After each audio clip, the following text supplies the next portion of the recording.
ऐसा कहते हुए डोकोगो अपनी पॉइजन की को रिलीज करने लगता है, जिसे देखकर हमारा मेन कैरेक्टर कहता है, अच्छा, तू हिडन वेपन्स का यूज नहीं करता बल्कि पॉइजन की का यूज करता है। और डोकोगो कहता है, हिडन वेपन्स का यूज तब किया जाता है जब तुम्हें पॉइजन की का यूज करना नहीं आता हो। पर वैसे तेरा आइडिया कूल तो है।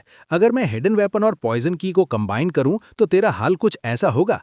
और ये तो दीवार है, सोच अगर तेरे शरीर पर इसका एक भी कतरा गिर गया तो तेरा हाल क्या होगा। और तभी डोकोगो हमारे मेन कैरेक्टर के ऊपर पॉइजन से हमला कर देता है, जिसे हमारा मेन कैरेक्टर डॉज भी कर लेता है। जिसके बाद डोको कहता है, अरे हाँ, मैं तो तुझे एक बात बताना भूल ही गया। अगर तुझे मेरा पॉइजन टच भी नहीं हुआ फिर भी तू मेरी पॉइजन की गैस से ही मर जाएगा। और हमारा मेन कैरेक्टर कहता है, अबे साले, मुझे इस बात का पहले से पता है, तू ज्यादा ज्ञान मत पेल। जिसे सुनकर डोको कहता है, अगर तुझे इस बात का पहले से पता है तो तू इतना ज्यादा शांत कैसे है? क्या तुझ पर कोई पॉइजन का असर नहीं होता? और हमारा मेन कैरेक्टर खड़े होते हुए कहता है, नहीं, ऐसा नहीं है। मैंने अपनी पूरी बॉडी को माना से प्रोटेक्ट कर रखा है, जिस कारण बाहर की हवा मेरी बॉडी के टच भी नहीं हो सकती है। और डोको को पूछता है, तब तो तू सांस भी नहीं ले सकता? और हमारा मेन कैरेक्टर कहता है, नहीं यार, मैं अपनी बॉडी में साफ ऑक्सीजन बना सकता हूं, जिससे मुझे सांस लेने में भी कोई दिक्कत नहीं होगी। और ये बात सुनकर तो डोकोगो कहता है, क्या ये पॉसिबल भी है? और हमारा मेन कैरेक्टर कहता है,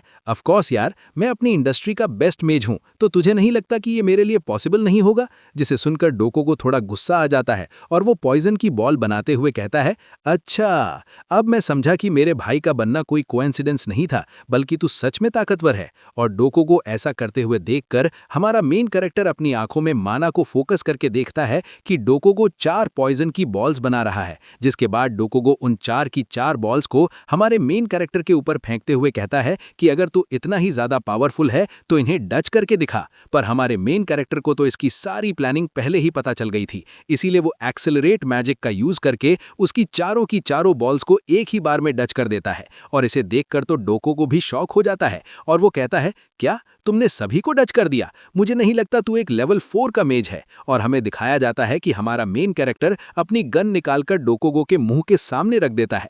पर जैसे ही हमारा मेन कैरेक्टर गन से गोली फायर करता है, वो डोकोगो की पॉइजन की से भिड़कर पिघल जाती है। जिसे देखकर डोकोगो हमारे मेन कैरेक्टर को चिढ़ाते हुए कहता है, अरे अरे, अभी तो मुझे चोट लग जाती। ये बंदूक जैसी चीजें तुम्हारे जैसे बच्चों के काम की नहीं है। और वहीं हमारा मेन कैरेक्टर अपने मन में कहता है, ये डोकोगो सही में बहुत ज्यादा पावरफुल है, क्योंकि इसने मेरी बंदूक की गोली जो कि बहुत ज्यादा तेज थी उसे हवा में ही मेल्ट कर दिया। और तभी अचानक हमारे मेन कैरेक्टर का ध्यान थोड़ा सा लड़ाई से हटने के कारण लोगों को उसका फायदा उठाकर हमारे मेन कैरेक्टर की कॉलर पकड़ लेता है और कहता है, आखिरकार मेरे भाई को मारने वाला मेरे हाथों में आ ही गया। बाद में हमें दिखाया जाता है कि डोकोगो हमारे मेन कैरेक्टर के पेट में एक जोर की किक मारता है और उसकी किक के इतने ज्यादा प्रेशर से हमारा मेन कैरेक्टर खिड़की के कांच तोड़ते हुए सीधा जाकर नीचे गिरता है। और हमारा मेन कैरेक्टर इतनी ऊंचाई से इतनी स्पीड में गिरता है कि उसकी कमर कतई टूट जाती है। और हमारे मेन कैरेक्टर को इतना दर्द में देखकर डोकोगो उसे चिढ़ाते हुए कहता है, क्या हुआ, दर्द हो रहा है?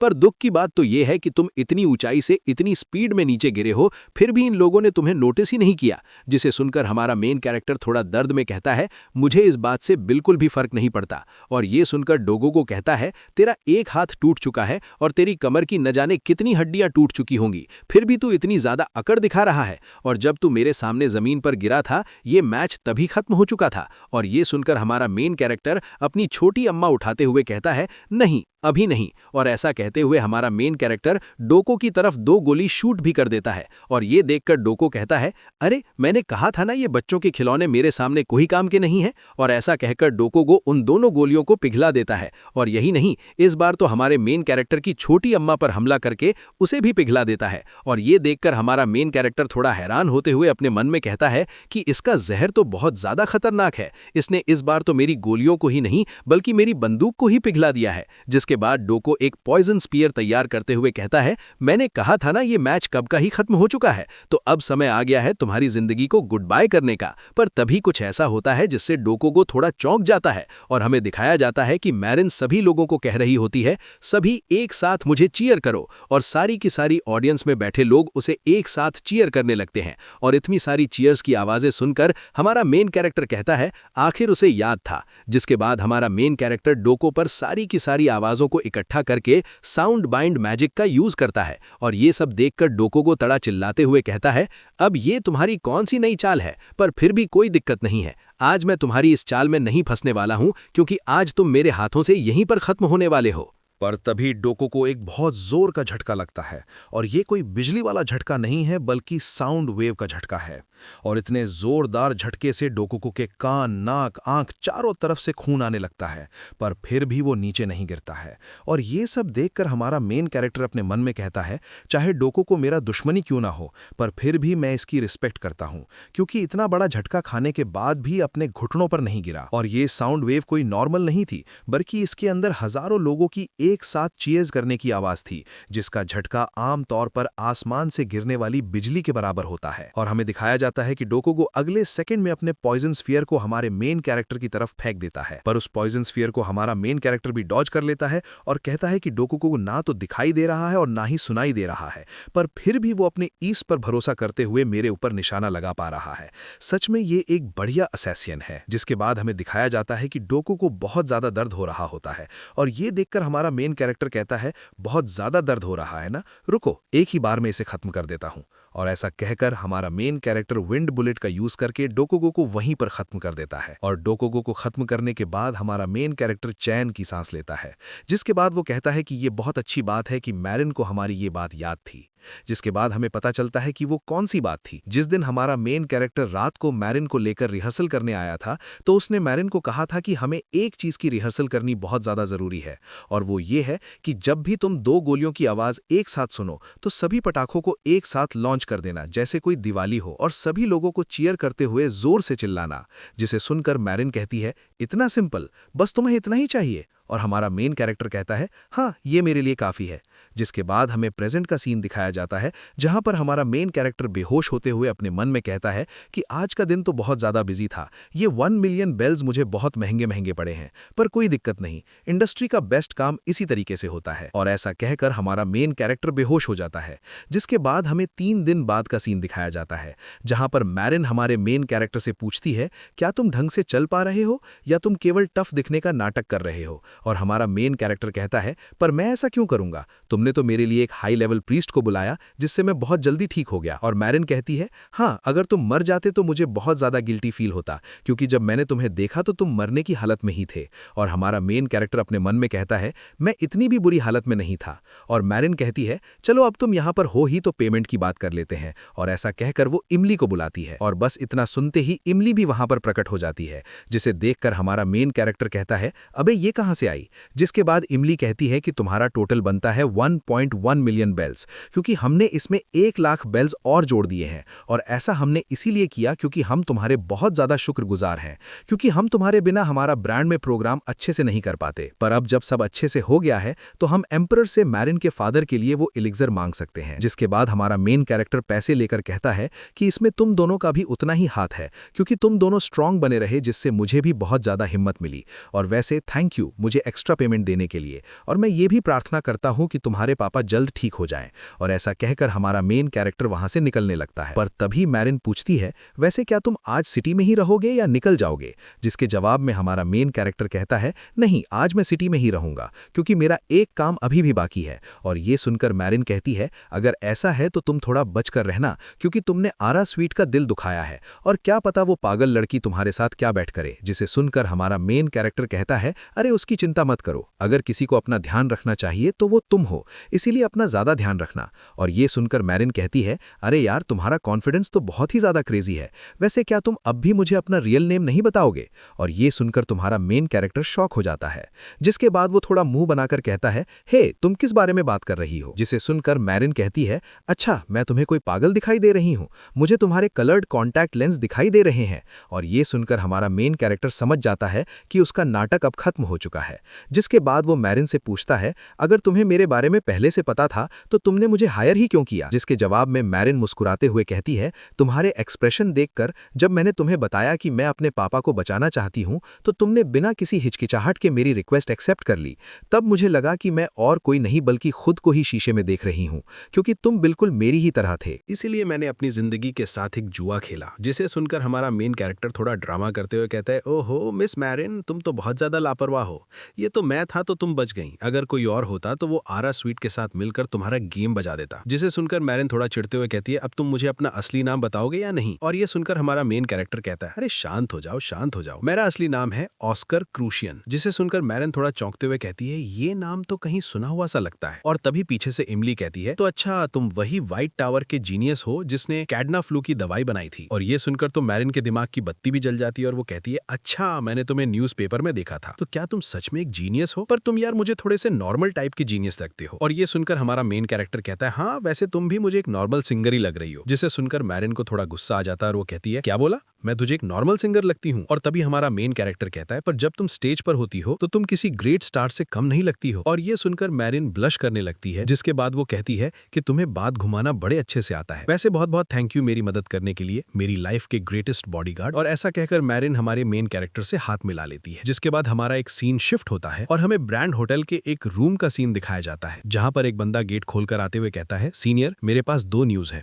एक बैड न्यूज और एक गुड न्यूज, आप पहले कौन सी सुनना चाहेंगी? और उसकी सीनियर कहती है, ऑफ कोर्स पहले गुड न्यूज। और वो बंदा बताता है कि आप उस नए वाले बंदे को जानते हो जो कि हमें ज्वाइन करने वाला था, उसका बड़ा भाई वूजिन अब मर चुका है। जिसे सुनकर उसकी सीनियर खुश होते हुए कहती है, ये तो बहुत बढ़िया न्यूज है यार, तो आप बताओ बैड न्यूज क्या है? और वो बंदा कहता है कि जो नया वाला बंदा हमें ज्वाइन करने वाला था वो भी मर चुका है। जिसे सुनकर उसकी सीनियर को बहुत ज्यादा गुस्सा आ जाता है और वो कहती है, गुड न्यूज गई भाड़ में, तू मेरे साथ मजाक कर रहा है क्या, या तू चाहता है कि मैं तुझे ही खत्म करके तेरी बैड न्यूज बना दूं? जिसे सुनकर वो बंदा घबराते हुए कहता है, माफ करना, इसमें मेरी कोई गलती नहीं है। इन दोनों बंदों को जिसने मारा है वो और कोई नहीं बल्कि आपका इबाई के लिए रॉकवुड है। और ये सुनकर उसकी सीनियर कहती है, क्या? और वो बंदा कहता है, हाँ मैरिन नाम की लड़की ने तुम्हारे भाई को बॉडीगार्ड के रूप में हायर किया था। जिसके बाद वो उसकी फोटो दिखाते हुए कहता है, ये देखो यही है ना तुम्हारा छोटा भाई किलियन रॉकवुड। और ये फोटो देखकर उसकी सीनियर कहती है, ये कौन है? जिसे सुनकर वो बंदा कहता है, क्या ये तुम्हारा छोटा भाई नहीं है? और उसकी सीनियर कहती है, वेल मैं उससे बहुत टाइम से मिली नहीं हूँ तो शायद उसका चेहरा थोड़ा बदल चुका होगा, पर ये लड़का वो कमीना नहीं है। क्या ये मेरे भाई का एक बहरूपिया है? और हमें पता चलता है इस लड़की का नाम है काया रॉकवुड, जो कि पर्पल ब्रिगेड टैटूस्ट है। और अभी हमें पर्पल ब्रिगेड टैटूस्ट के बारे में ज्यादा पता नहीं है, शायद ये कोई बड़ी ऑर्गेनाइजेशन हो सकती है। जिसके बाद हमारा सीन फिर से शिफ्ट होता है और हमें स्वीट फैमिली के बंगलों को दिखाया जाता है, जहां पर एक बंदा पूछता है, वैसे हवर फैमिली अभी क्या कर रही है? और दूसरा बंदा बताता है कि वो भी मर्चेंडाइजेस को इकट्ठा करने में बहुत ज्यादा मेहनत कर रहे हैं, पर हमें ज्यादा चिंता करने की जरूरत नहीं है क्योंकि उनके मर्चेंडाइजेस इतने ज्यादा पावरफुल नहीं है। और वो पहला बंदा कहता है, अगर वो एक बार हार जाएंगे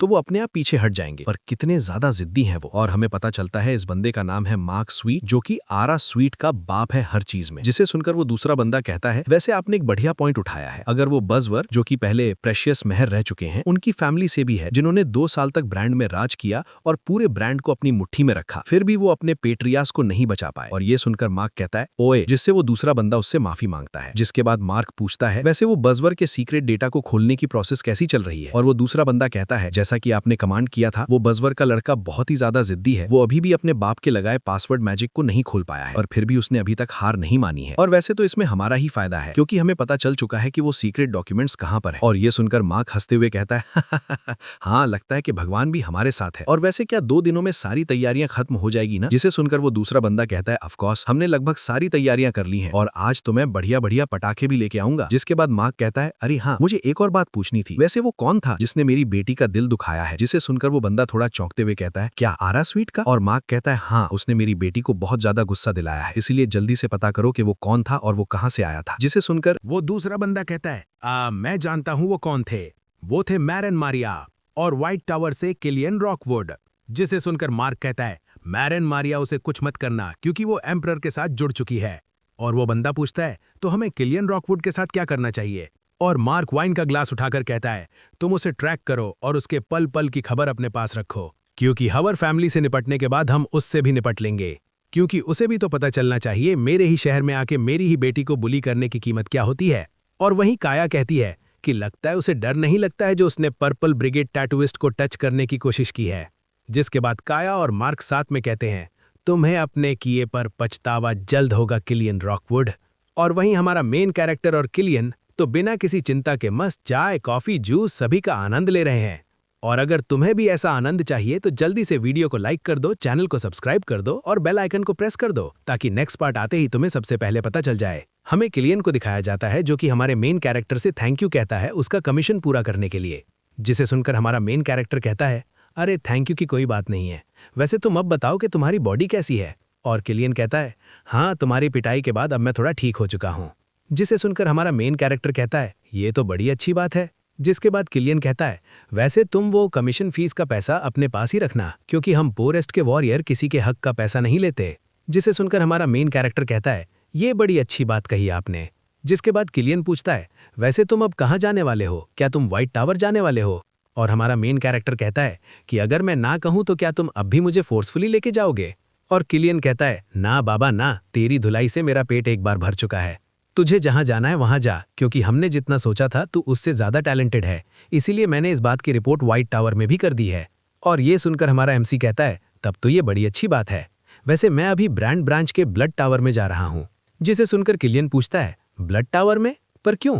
और हमारा मेन कैरेक्टर बताता है, क्योंकि मुझे किसी को ढूंढना है। और वैसे किलियन, जब तक तुम पूरे ठीक नहीं हो जाते तब तक तुम अपना पूरा ध्यान रखना। और किलियन पूछता है, पर क्यों, क्या तुमने मेरे नाम के साथ कुछ किया है। और हमारा मेन कैरेक्टर बताता है, वो इतने टाइम से मैं तुम्हारा नाम यूज़ कर रहा था ना कमीशन करने के लिए, तब मैंने कारा स्वीट नाम की लड़की की थोड़ी हजामत कर दी, और उस लड़की का बाप थोड़ा बड़ा गुंडा है, इसीलिए क्या पता वो तुम्हारे ऊपर हमला करने की कोशिश करे। जिसे सुनकर किलियन कहता है, ओ ये बात है, पर मैं तो अभी एक कमीशन करने जाने वाला था, पर अगर ऐसी सिचुएशन आए तो मैं वो कमीशन नहीं करूंगा। जिसे सुनकर हमारा मेन कैरेक्टर पूछता है, कैसा कमीशन। और किलियन बताता है कि उस कमीशन के अंदर हमें एक एनक्रिप्टेड चीज़ को एनालाइज करके खोलना है और उसके अंदर की इन्फॉर्मेशन निकालनी है, और अगर ये सक्सेसफुल होता है तो रिवॉर्ड के रूप में 5 लाख बेल्स मिलेंगे। और ये सुनकर हमारा एमसी कहता है, 5 लाख बेल्स, ये तो बहुत ज़्यादा है, पर तुम्हें 5 लाख बेल्स के लिए अपनी ज़िंदगी को दांव पर नहीं लगाना चाहिए, क्योंकि ज़िंदगी हमें एक बार मिलती है, पर पैसे का क्या है, पैसा तो हम कभी भी कमा सकते हैं। और किलियन हमारे मेन कैरेक्टर की बात सुनकर कहता है, हाँ तुमने सही कहा। जिसके बाद हमारा मेन कैरेक्टर किलियन से पूछता है, वैसे क्या तुम अब सीधा व्हाइट टावर जाने वाले हो या ब्रांड में ही रुकने वाले हो, क्योंकि अगर तुम ब्रांड में रुकने वाले हो तो हम साथ में व्हाइट टावर जा सकते हैं। और ये सुनकर किलियन कहता है, हाँ मुझे भी अच्छा लगता कि हम दोनों साथ में व्हाइट टावर जा पाते, पर मुझे ब्रांड में ही रुकना होगा, क्योंकि कमीशन करना तो मेरा सेकेंडरी काम है। मेरा मेन गोल है फॉरेस्ट ट्राइड की हिस्ट्री के सबसे बड़े गद्दार को पकड़ना, और मैंने सुना है कि वो गद्दार अभी इसी सिटी में है, इसीलिए मैं यहाँ पर आया हूँ। और हमारा एमसी कहता है, जितना मैंने सोचा था ये मामला तो उससे भी ज़्यादा सीरियस लगता है। और किलियन कहता है, हाँ ये मिशन बहुत ज़्यादा सीरियस है और तुम इस मिशन से जुड़े हुए नहीं हो, इसीलिए मैं तुम्हें ज़्यादा इन्फॉर्मेशन नहीं दे सकता हूँ, इसीलिए मुझे माफ़ करना ऑस्कर। और हमारा मेन कैरेक्टर कहता है, अरे इसमें माफ़ी की क्या बात है, मैं समझता हूँ कि तुम ऐसे किसी को इन्फॉर्मेशन नहीं दे सकते हो, क्योंकि इन्फॉर्मेशन सबसे बड़ी जानकारी होती है, और मैं ये भी होप करता हूँ कि तुम जल्दी से उस गद्दार को पकड़ लो। तो फिर ठीक है, अकेले मैं यहाँ से चलता हूँ और हम व्हाइट टावर में वापस से ज़रूर मिलेंगे। और ऐसा कहकर हमारा मेन कैरेक्टर अपना पंच आगे बढ़ाता है।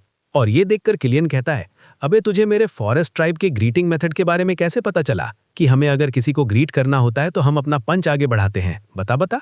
और ये सुनकर हमारा मेन कैरेक्टर अपने मन में कहता है, अबे यार मैं भी भोंदू हूँ जो अपनी पिछली लाइफ की यादें याद करके कुछ भी कर देता हूँ। अब इस बच्चे को मैं कैसे बताऊं कि तेरा बाप पिछली लाइफ में मेरा दोस्त था और उसी ने मुझे ये सिखाया था। अब जिसके बाद वो बात घुमाते हुए किलियन से कहता है, अबे तुझे ग्रीटिंग करनी है या नहीं, ये बताना, बात क्यों घुमा रहा है। और किलियन कहता है, अरे अरे ऑफकोर्स मैं करूंगा। और ऐसा कहकर वो हमारे मेन कैरेक्टर के पंच के साथ अपना पंच भिड़ाता है। हम वापस से व्हाइट टावर में जरूर मिलेंगे। जिसके बाद हमारा सीन शिफ्ट होता है और हमें हमारे मेन कैरेक्टर को दिखाया जाता है जो कि ब्लड टावर की ओर ही जा रहा होता है। और वो वहां पर जाते हुए अपने मन में कह रहा होता है कि अगर एटना कहीं पर छुपी हुई होगी तो क्या होगा, पर अगर ब्लड टावर वाले लोगों को जिसका पता करना है उसका ब्लड दे दिया जाए तो वो चाहे डीमन ही क्यों ना हो, वो उसका पता जरूर से बताएंगे। पर एटना एक ड्रैगन है, और अगर ड्रैगन ने छुपने का सोच लिया तो क्या वो उसका पता लगा पाएंगे या नहीं। और हमारा मेन कैरेक्टर ये सब सोच ही रहा होता है कि तभी वो चौंक जाता है, क्योंकि उसे एक बहुत ही जोरदार ऑरा महसूस होता है। और वो ऑरा किसी साधारण बंदे का नहीं बल्कि एक लेवल 7 मेज का होता है, जो कि अभी हमारी मेन कैरेक्टर से बहुत ज्यादा पावरफुल है। और मैं तुम्हें ये बता दूं कि ये लड़की और कोई नहीं बल्कि किलियन की बहन काया रॉकवुड है। और हमारा मेन कैरेक्टर उसे पहचानने की कोशिश कर ही रहा होता है कि तभी वो लड़की वहां से गायब हो जाती है। जिसके बाद हमें काया और उसके साथी को दिखाया जाता है, जहां पर उसका साथी पूछता है कि वो तुम्हारे भाई का दोस्त है, इसीलिए तुम उसके साथ बहुत अच्छा बर्ताव कर रही हो, क्योंकि जब वो दोनों मजे से खाना पीना कर रहे थे तब भी हम उन्हें केवल देख ही रहे थे। उस लड़के ने हमारे नए साथी को मारा है, तो क्या तुम उससे बदला नहीं लोगी? जिसे सुनकर काया कहती है, इट्स फाइन यार, वैसे भी हमने उस नए वाले बंदे को ऑफिशियली असाइन नहीं किया था, और अगर वो हमारा ऑफिशियली न्यू मेंबर बन भी जाता तो भी मैं उस जैसे बंदे के लिए बदला नहीं लेती, क्योंकि वो साला लूजर केवल एक लेवल 3 के मेज से हार गया। वैसे ये बात इतनी ज्यादा इंपॉर्टेंट नहीं है, जो इंपॉर्टेंट है वो ये है कि अगर मैं अपनी प्रेजेंस को हाइड कर लूं तो क्या तुम मुझे ढूंढ सकते हो? जिसे सुनकर उसका साथी कहता है, क्या तुम मुझ पर शक कर रही हो? अगर तुम अपनी प्रेजेंस को हाइड करोगी तो तुम्हें ढूंढना मेरे लिए भी मुश्किल ही होगा। और ये सुनकर काया कहती है, तो फिर तुम्हें क्या लगता है कि अगर मैं अपनी प्रेजेंस को हाइड कर दूं तो क्या वो लेवल 3 का मेज मुझे ढूंढ सकता है? और ये सुनकर उसका साथी कहता है, अबे तू कैसे बेतुके सवाल पूछ रही है? मुझे तो लगता है कि इस पूरे एंटायर कॉन्टिनेंट में ऐसा कोई भी बंदा नहीं है जो कि तेरी प्रेजेंस हाइड करने के बाद तुझे ढूंढ पाए। जिसे सुनकर काया कहती है, तो फिर मुझे ऐसा क्यों फील हो रहा है कि मेरा उस लेवल 3 मेज के साथ आई कांटेक्ट मैच हुआ था? जिसे सुनकर उसका साथी कहता है, ऐसा बिल्कुल भी नहीं हो सकता, ये बस तुम्हारी फीलिंग्स हैं। और काया कहती है, पर मुझे ऐसा क्यों नहीं लग रहा? वैसे उस बंदे का नाम क्या था? और उसका साथी बताता है कि उसका नाम था ऑस्कर क्रूशियन, जो कि व्हाइट टावर का एक लेजेंडरी जीनियस है। जिसे सुनकर काया कहती है, अच्छा, तब तो बहुत मजा आएगा, मैं तो उसके फ्यूचर के लिए अभी से बहुत ज्यादा एक्साइटेड हूं। जिसके बाद हमारा सीन शिफ्ट होता है और हमें हमारे मेन कैरेक्टर को दिखाया जाता है, जो कि फाइनली ब्लड टावर पहुंच चुका है। और जैसे ही वो अंदर घुसता है तो वहां पर उसे एक लड़की मिलती है, जो कि उससे पूछती है कि मैं तुम्हारी क्या मदद कर सकती हूं? और हमारा मेन कैरेक्टर कहता है कि मुझे किसी को ढूंढना है। जिसे सुनकर वो लड़की कहती है कि तुम जिस पर्सन को ढूंढना चाहते हो, क्या तुम्हारे पास उसका ब्लड है? और हमारा मेन कैरेक्टर कहता है, हाँ। जिसे सुनकर वो लड़की कहती है, अबे है तो यहां पर खड़े होकर मुंह मत फाड़, सीधा जा उस कमरे में, वहां पर तुझे कांच की शीशे मिलेगी जिसमें तू उस खून को डाल देना। जिसे सुनकर हमारा मेन कैरेक्टर सीधा उस कमरे में चला जाता है, जहां पहुंचकर वो सोचता है कि मेरे पास तो एटना का ब्लड है ही नहीं, पर कोई बात नहीं, कोई बात नहीं, मुझे याद है कि एटना का खून कैसा था। और ऐसा कहकर वो अपनी अंगुली के कट लगा लेता है, जिसके बाद वो अपने खून को आर्टिफिशियली एटना के खून में बदल देता है और उस कांच की शीशी में डाल देता है। और उस शीशी को हमारा मेन कैरेक्टर अपने हाथ में पकड़ के कहता है, वैसे ये असली ड्रैगन ब्लड तो है नहीं, पर वो इससे एटना की लोकेशन तो निकाल ही सकते हैं। और ऐसा कहकर हमारा मेन कैरेक्टर शीशी को वहां पर रखकर जाने लगता है, पर तभी वो लड़की उसे आवाज देती है और कहती है कि आप ऐसे नहीं जा सकते, आपको सबसे पहले अपना प्लान डिसाइड करना होगा, जिसके हिसाब से आपको एडवांस पेमेंट भी देनी पड़ेगी। और ये सुनकर हमारा मेन कैरेक्टर कहता है, क्या पैसे देने होंगे? और वो लड़की कहती है, ऑफ कोर्स, वरना हम आपका काम कैसे करेंगे? और ये सुनकर हमारा मेन कैरेक्टर अपने मन में कहता है, पर 26 साल पहले मैं इस चीज को 100 से ज्यादा बार फ्री में ट्राई कर चुका हूं। जिसके बाद वो लड़की हमारे मेन कैरेक्टर को एक मेन्यू कार्ड दिखाती है, जिसमें अलग अलग टाइप की ट्रैकिंग होती है। पहली होती है स्पेशल रैंक, दूसरी होती है फर्स्ट रैंक, तीसरी होती है सेकंड रैंक, चौथी होती है थर्ड रैंक, फिफ्थ होती है फोर्थ रैंक, सिक्स्थ होती है फिफ्थ रैंक। और हाँ, ये सब अलग अलग है, जिसमें तुम स्पेशल प्लान के साथ किसी भी बंदे को इस पूरी दुनिया में कहीं पर भी ढूंढ सकते हो, वो भी फास्ट स्पीड के साथ। पर वहीं फर्स्ट रैंक वाले में ये काम थोड़ा धीरे धीरे होगा, और सेकंड रैंक वाले में थोड़ी रेंज घट जाती है, जिस कारण तुम उस बंदे को पूरी दुनिया में तो नहीं बल्कि एक देश जितने एरिया में ढूंढ सकते हो। और थर्ड वाले में भी यही काम होता है, पर स्पीड थोड़ी कम हो जाती है। और फोर्थ वाले में तुम्हें बहुत ही लिमिटेड एरिया मिलता है, जैसे कि केवल एक शहर जितना, पर तुम्हारा काम स्पीड से होगा। पर वहीं फिफ्थ में ये काम बहुत धीरे हो जाता है। और ये सारे प्लान सुनकर हमारा मेन कैरेक्टर कहता है, मुझे एटना को ढूंढना तो है ही, तो फिर स्पेशल वाला प्लान डन कर दो। ऐसी ही वीडियोस को देखने के लिए हमारे चैनल को सब्सक्राइब करें, और अगर आप चाहते हैं कि हम कोई और मांगा एक्सप्लेन करें तो उसको भी कमेंट में लिख दें।